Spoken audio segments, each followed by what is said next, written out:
5. Yeah. Oh, let me see. I have to write it because then what I'll do, I'll post it with the video. Can you give me the card? You'll get another one? Yeah. Oh, awesome. Good, good. Yeah. That's what I'll do. Okay. I'll post it. Yeah, a lot of people, look, it's the cold hard truth. We give them the same thing. We give them the truth too. It's the truth. Like, And it, like I said, it's not easy. I preached one night.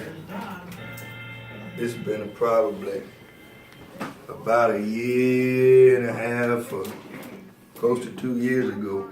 mm-hmm. And it was just a strong repentance message. And it was hard. It was hard to preach. It made me cry. But you have to give it to them. Had to be so. You know, people don't realize that you got to change, and you're not. I had a guy. I don't believe in men having long hair, because Paul said it was a shame. People said Jesus had long hair. That's not so. Because Paul claimed he saw Jesus by the Spirit. And you know, there's certain people in the Old Testament that had Nazarite vows, and they grew their hair long. Now, a lot of people talk about that. So, well, Samson had long hair. So you realize that if the men in the Old Testament, all of them had long hair, Samson wouldn't have stood out because of his hair, because they all would have had it. Because they're separate. Because my boys, they have Nazarite vows and they have long hair. Yeah, if you got a Nazarite vow going on, that's one thing. But that's what made the Nazarite vow stand out, was the fact that it was a shameful thing for them to have it. So when men seen other men having long hair, they knew that they were on some type of covenant vow or something. But Paul said, doth not even nature itself teach you that it's a shame for a man to have long hair. I forgot where I was even going with that. Oh, yeah. So I was talking to a guy about it, because everybody cannot just go around in a Nazarite vow.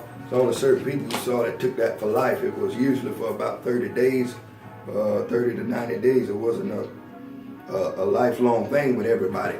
But we got to talking, and he said, well, when I die, everything that I'm doing wrong, I'll just ask God about it, and then I'll change. Are you kidding me? It don't work like that. It don't work like that. And regardless of what you believe, it's if too you late think that you're going to be able to get right, then you're crazy. Because the Bible said in the book of Ecclesiastes, it said, where the tree falleth, so shall it lie.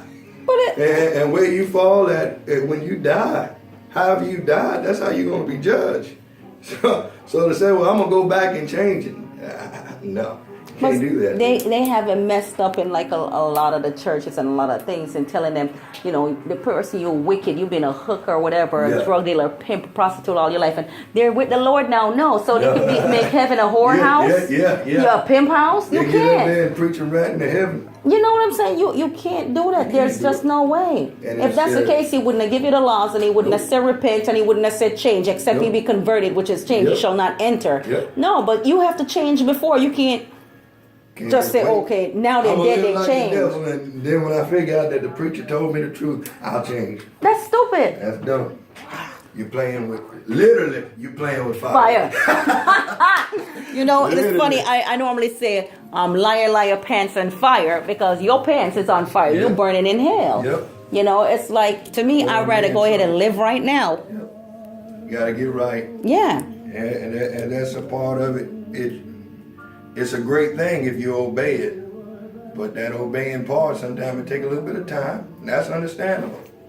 But and I'm willing to work with folks and let it take some time, because repentance is a process sometimes. But if you think that we're just gonna let you say that you repented and you're living like the devil, you can't. We can't do that. No, because then it makes you also a hypocrite.